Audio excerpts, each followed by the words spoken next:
Well, one thing that could be updated here, Joel, is you did, you bastard. I was gonna give you crap about the date being wrong, and you updated it. You updated literally the second he sat down. You son of a Breeze Nation. What's good? It's your boy Pat the Designer back at it again. We have super producer Joel Holt in the building. Mr. Drew Better. If you knew better, you do better. Say who better? Nobody, bro. Yeah, we got a lot to get into on today's episode. I thought this was an interesting topic. Deb, I saw Shannon Sharp talking about this, and I thought that where the Bears are now, there's a conversation that could be had. Have the Chicago Bears got it popping a little bit too early? Has there been a little bit of a too early peak for this team where down the line is kind of where this team is going to take off, but now teams know to expect you? We'll talk about that and, of course, give you guys some of the injury updates that did come out yesterday. There are some tough ones that I think did go down yesterday, and there's also one really good one that we dropped a video on as well. All that more in today's episode of The Morning Breeze. Hit that like button, subscribe to the page, leave a 5-star review. Y'all know what to do, boys. How y'all feeling? Feeling pretty good, bro. Everybody good? Yeah, everybody's good. As of this Hey, first place in the division? Bear down. Bear down. Bear down. Bear down. Bear down. Bear Bear down. down. Bear down. High five. Bear down. Air five right there. Victory Monday. Victory Monday. It's technically Victory Tuesday. Monday, video. Victory Monday and Tuesday. Yes. Victory Monday, Tuesday, Carries Wednesday, in. Thursday, Friday, Friday. and then we'll beat the Packers. On It'll be a Victory Saturday. Sunday. You got dang right. Indeed, Make sure I to love tap it. in with the boys here on Sunday. No, dog, like 10 wins is crazy. 10 wins is insane. Not in my wildest dream. Now you went and you did. You predicted it. You predicted predicted 13-4. Well, But to see this actually come to fruition, I think tells you one of two things. One, the talent was always there and you just needed the right guy at the helm to bring that out. Two, Ben Johnson's insane. Ben Johnson is a freaking maniac. Yeah. And somehow he has this team on pins and needles. Me and Jordan were talking about this morning, bro. One day at practice, or after a game where we had like 9 penalties, I think it was week 4 or 5, so it would have been the Washington game or one of them. yeah. Ben Johnson just said, we will get these penalties corrected, I guarantee it. And then Declan Doyle said, we're going to do some unorthodox things to get these penalties corrected. And then the next week they had like one. Yeah. What happened that And day? we've been Like, averaging. what happened? Right, we averaged like 1 a game. That's it. We Bro, went I've from like asked 9 to like 1. I've averaged sometimes 0. I've asked a couple of players in that locker room, and there's just kind of this blank stare that happens. I want to know what went down that day. Like, I have so many questions. That sounds like they did some hypnosis. I'm telling you, bro. I think that there was a you put bars of soap in a pillowcase, and every time you jump off sides, buddy, wow!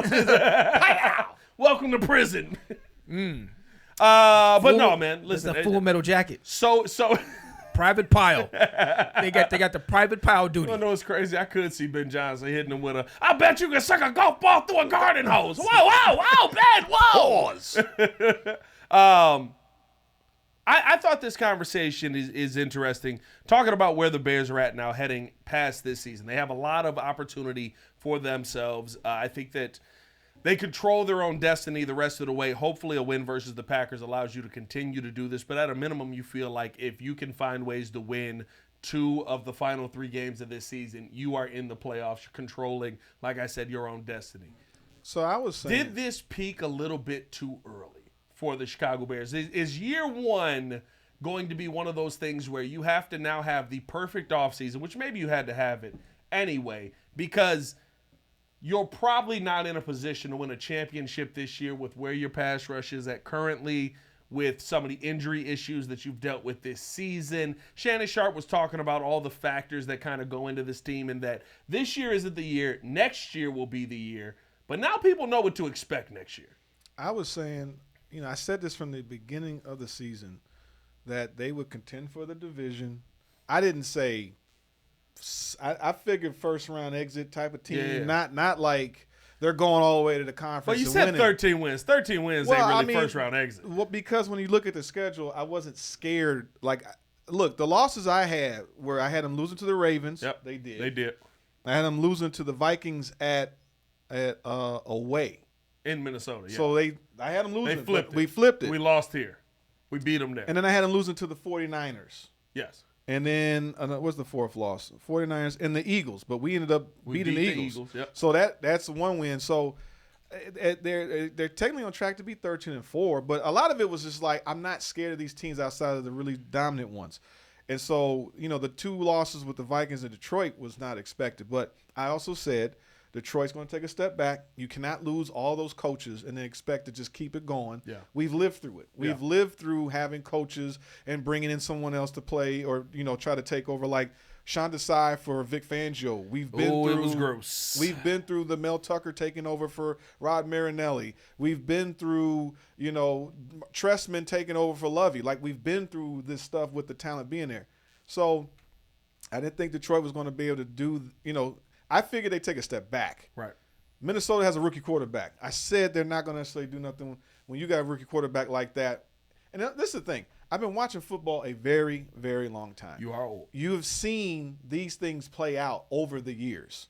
I've seen it where you swapping a quarterback doesn't bring you success. The Ravens did it with what was it? Elvis Gerback to Trent Dilfer. Trent Dilfer, yep. You know what I'm saying? I've seen that not work out. I've seen it where they did win the Super Bowl. they won it with Trent Dilfer. Yeah. They lost. They did not win it back yeah. the next year. Yeah. They thought they had to fix the quarterback situation.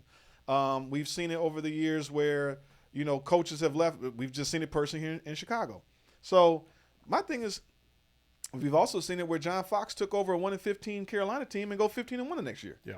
It has happened. You can go worse to first. It has happened before. We've seen worse to first a lot more often than people really realize. I think the Falcons did it where when they went to the Super Bowl, I think they were okay, but when they got like Shanahan and they got old boy that came over from Seattle, they were going crazy. So no, I don't think that it's actually. You don't think the peak is too early? Not necessarily because the coach, you pay too much money for him to not be successful, to not have the top 3, and it just showed that we had talent. The coaching was just bad. Yeah. Drew, your thoughts?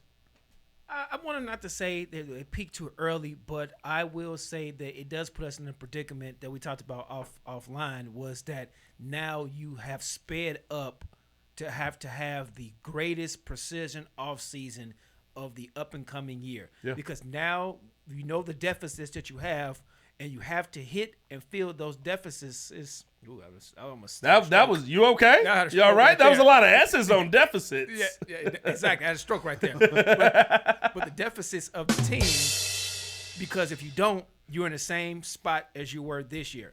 So, and we want to move forward towards getting the NFC championship. Yeah. We want to move forward to the Super Bowl, and you need this specific players to now move your team ahead, and that puts a lot of pressure on Poles this offseason to fill those deficiencies to move forward. Because if you don't, like I said, then you're stuck in the muck, and you end up being kind of like Pittsburgh is right now, where you're same situation every year, and you're never necessarily moving forward, winning the playoff game, potentially competing for the championship of the conference, and utterly trying to get to the Super Bowl. Yeah. So I say all that to say that I don't think we're early, but it does put a lot of pressure on management to make this team even better. I think that's a valid conversation, though, and I'll be honest with you. Like, listen, we're at the end of the season right now. Who's the pick you feel bad about? Like maybe some of the defensive picks, because Shamar Turner we really don't know about. He got banged up, right? Ruben Hippolyte. He's not really done nothing. I never felt great about him. He's been banged up throughout his rookie year. Hopefully that's something that develops over time. But the one thing we can say is if you sit and you learn under a Dennis Allen defense, clearly there's some development happening. DeMarco Jackson has been with Dennis Allen for 5 years at this point and never got a chance to play. Now he finally gets an opportunity to play. He's covering all over the field. He's making good. every tackle. He's getting good. interceptions. He's getting sacks. He's dominating. So, like, I think that there is a conversation on that does intrigue me. The part that I do like, though, is now that we're at the end of this season here, I mean, honestly, you're talking about Ozzie Trapillo looks like your starting left tackle of the future. That's what we want. Kyle Monungai in the 7th round, where you should be drafting running backs. looks like a phenomenal. No, you don't get it. No, he doesn't get any more build, Yeah. and he doesn't get any more nothing. Hey, it looks like a phenomenal runner of the football. I mean, like Luther Burden Luther Burden and Colston looking like dogs. and Colston Loveland look like dogs. steals of the draft right now. So you're telling me you answered left tackle while still getting a dominant tight end, while still getting the second best receiver possibly in this draft? Like, those are things to me that you have to come away with and say, while yes, I do agree with you, the peaking too early means now you have to have a perfect offseason. I think you have coaches in place that can help you get to what could be a perfect offseason, or at least that are honest about, hey, we are not going to find this in the draft. The biggest question that we have, and I think this is going to be the tough part going into the playoffs, it's probably what's going to eventually be our undoing this season if the Bears do find a way to lose. If they don't, you want to talk about a horseshoe up the backside, like, I'll take whatever I can get. But, like, there is no pass rush here. It's not. That is the biggest issue the Chicago Bears have. How do you identify that? Can you find somebody in the draft? If you can't, do you go get somebody? I would say kind of look to some of the things that have happened around the league. Again, I didn't expect Micah Parsons to get hurt, but seeing him get hurt, seeing the price tag that's attached to that, and seeing kind of, you know what I mean? Like, you kind of got to play that's a dangerous game You gotta play the numbers to go game. trade for somebody, pay him 50 M's, Well, and then be like, all right, let's see what we can do with this. If he ends up actually getting hurt, what are you going to lose on the defensive side? So I think you have the right pieces in place, though, paired with, and give him credit, Ryan Poles, who I think does a phenomenal job setting up the contracts to allow you to have flexibility. So if I've got the guys that can identify it with the guy that can get the job done, and egos aren't coming into play, I feel confident. I wouldn't say that this is you arrived a year too early. I would say you actually accomplished what you set out to accomplish. Everyone is finding ways to get better, and now you have to add to the team what puts you over the top. 100%. but look, why is it that we have to have a perfect offseason? The thing is that I think what happened is you see what you drafted, and now there's some things you can shift around. Because to your point, we need that defensive presence.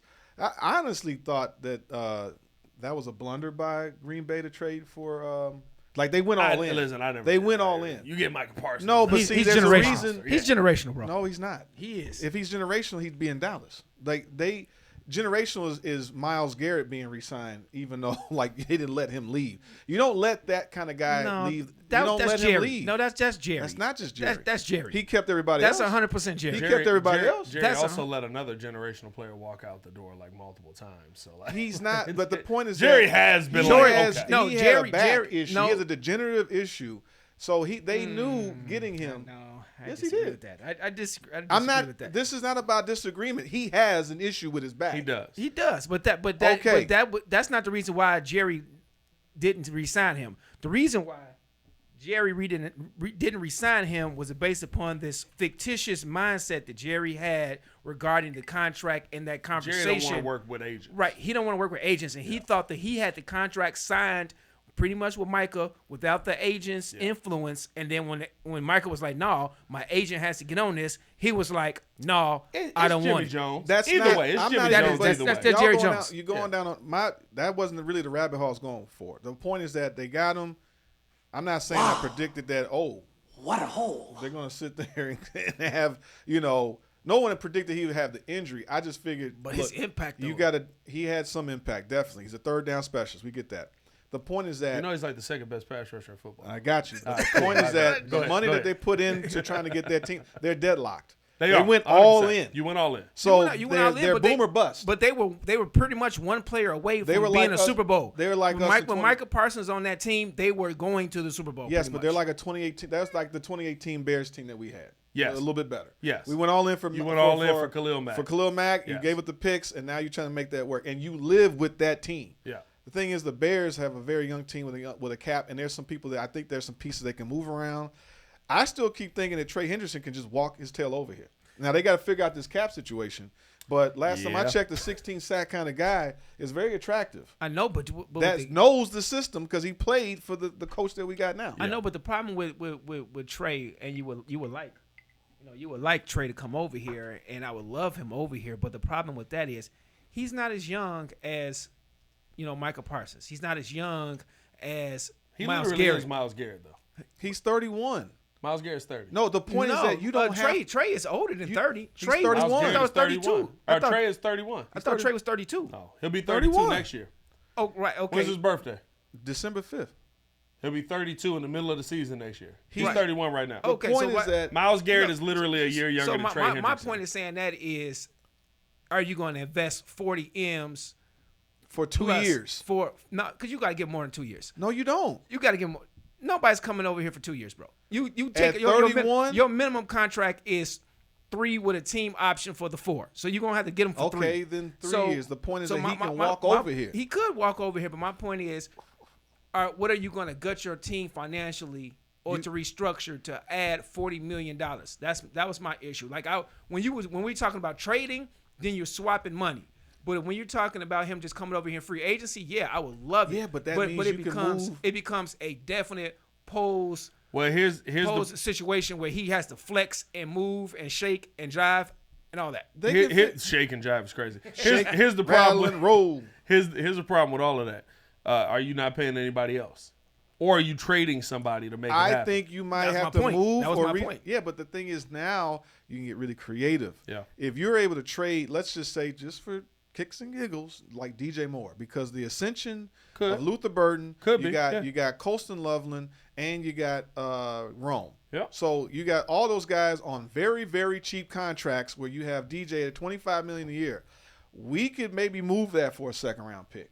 And now you've got that money going to Trey, and then you can get you another draft pick. Maybe you draft another defensive player and package to get a better defensive player in the first round. Now you got your bookend set, and you still got Sweat. If Ryan Post find a way to trade DJ Moore for a second-round pick, he's a guy. Okay, then the third round. He's definitely a third rounder. I don't know. We had this conversation over the weekend. You're not getting that much for a 29-year-old, almost 30-year-old wide receiver. But he doesn't have a lot of usage. He'll be 20. No, what do you mean? He doesn't have 29? He doesn't have a lot of usage for me. I still think he's 28 right now. think he can, because He's we've only had him for 3 years and we got a first round. It's not. I think we still get a high second round. I'm with Joe on that. We can still get a high second round. It's not a conversation of talent. It's a conversation of there's a lot of wide receivers that come out the draft, and if I'm gonna give you draft capital, I could just draft a second-round wide receiver. Point. Like it's more that it's not a conversation of how talented DJ Moore is. It's how saturated the position is in the NFL right now. Here's the thing you do have to watch for when looking at this situation. Also, Kevin Byard, you got to repay. Andrew Billings, you got to repay.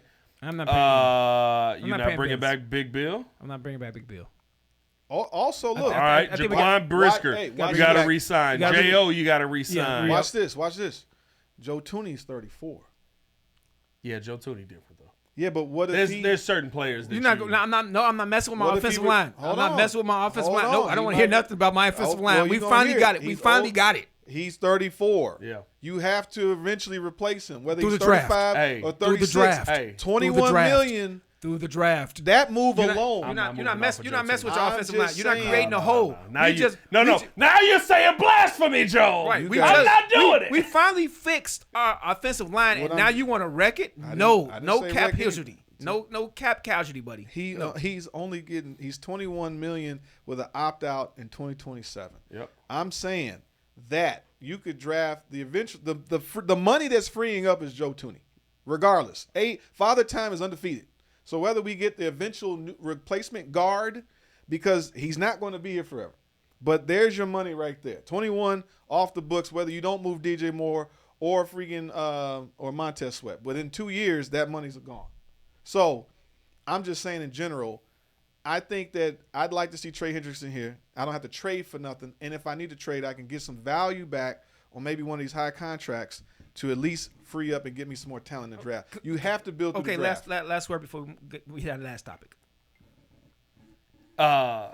Yeah, I'm not touching Joe Tooney. That's the last word. I didn't say move off him. I just said that he's literally. So how you he gonna literally has. Joe Tooney is one of those players like how Joe Thomas was. Yes, how, they go in their 40s and they solid. You let him fall off before we move off. What him. I'm saying right. is, I didn't say cut him or anything. I'm saying So how you within gonna get rid of 2 $20 years, million if you don't cut him? You I'm trade him. saying I don't get rid of another one of them. I'm not saying I don't want to do either one. I'm not saying that we trade him. What I'm saying is, within 2 years, he's off the books. He could be. He could be either retired Yeah. by next year. There's a lot of money being freed up. I didn't say cut him or anything. I'm just saying, guys. But you have to pay trade. You have to be 1 year.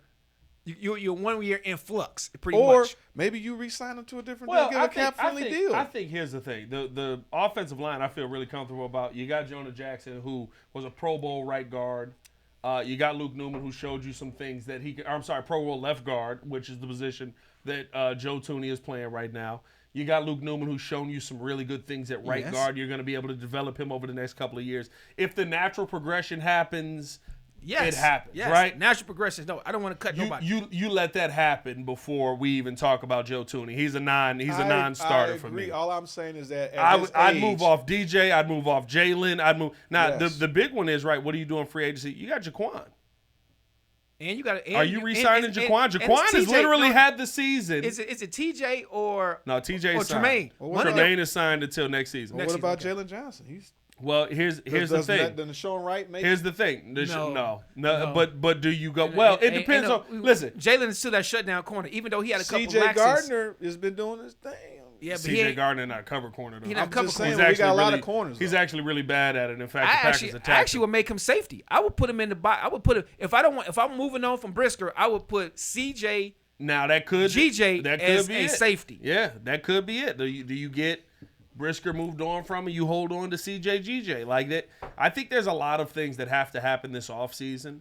Bottom line for me, especially when you look at kind of where this team is at right now, I don't think you're a year early because I believe in what you're able to do moving forward. 100%. You're only a year early if you plan on tricking people going into next season. We live that. I don't think that's what Ben Johnson is doing. I don't think that's what Dennis Allen is doing. Or the only other situation like that is if we're not able to replicate this next year. Yeah. That is when you say we got. But even that, like if you're let's say the Bears win 13 games this year, and next year they win 10. And they make the playoffs, but you feel better about the team. Like, that is a possibility. An example I'll give you. Caleb Williams is having a worse statistical season this year than he had last year. Indeed. He is much clearly a better quarterback. Correct. We all can agree with. So, like, I think that, right, like, it doesn't mean if you win 10 games or you win 14. I think the year that Philly went to the Super Bowl the first time, they won 14 or 13 games or 14 games, didn't they? And then when they went the second time, they won 11. Yeah. Yeah. Nobody was sitting here going, "Oh, Philly can't make a Super Bowl run." It was like, "No, you got 11 wins." So I'm not basing apples to apples on the wins. To me, it's about can you improve and where you struggled. Maybe you have some things early in the season that caused you to go 1-3, 2-2, and it doesn't get off to the start that you hope you get off to, and you bounce your way back, because, right? Because injuries to fall us off. How about Caleb might come out the gate a much better quarterback? Listen, I think that's the Why conversation. wouldn't there be the ascension of him that he's compensating, even if there were deficiencies? Because the running game is what allowed him to kind of slow down. Because he, like you said, he hasn't necessarily had the same statistical record. But the fact is that if he comes out and actually he turns into the MVP quarterback that we want him to be, we could be in a situation where this team is like that Tampa squad I talked about, like when Tom Brady went down. Lines there, running games there, defense is all set. Everything is set. He just needs to learn. That's what Jameis Winston was supposed to be doing. But he just throw the ball away. This guy doesn't throw the ball away. Yeah. He's just getting better as a quarterback. Right. That stat is crazy. It is. 1,000 passes and 12 interceptions. 12 interceptions. That's crazy. All right, so hey, we didn't get to the injury topic. We did. We can briefly talk about it right quick. A lot of guys banged up. Tremaine Edmonds coming back. Roma Dunze possibly could be on the shelf. We'll see. We don't have a distinction on that yet. We'll see what on Thursday. Luther Burden day to day. I did break that down in a video previously. Your quick thoughts on the fact that Tremaine Edmonds might be back. Courtney and Rappaport might be back for this Packer game. Dude, honestly, man, this is scary. DeMarco this Jackson been team, balling. this team is. How do you get better as the season gets on? Where you lose guys, come back, the running game is established, the line got better, the quarterback's playing better, and then the defense comes back, and we're still winning games, and we're gonna have practically a full strength defense, Balling. and we still don't have a pass rush, and we still doing our thing. So Crazy. So we look at this as this is great with the defense coming back. Because that gives us motivation and gives us additional resources if we're able to make the playoffs and even a decent run towards the end of the season. So having everybody back, most people back on the defense is great.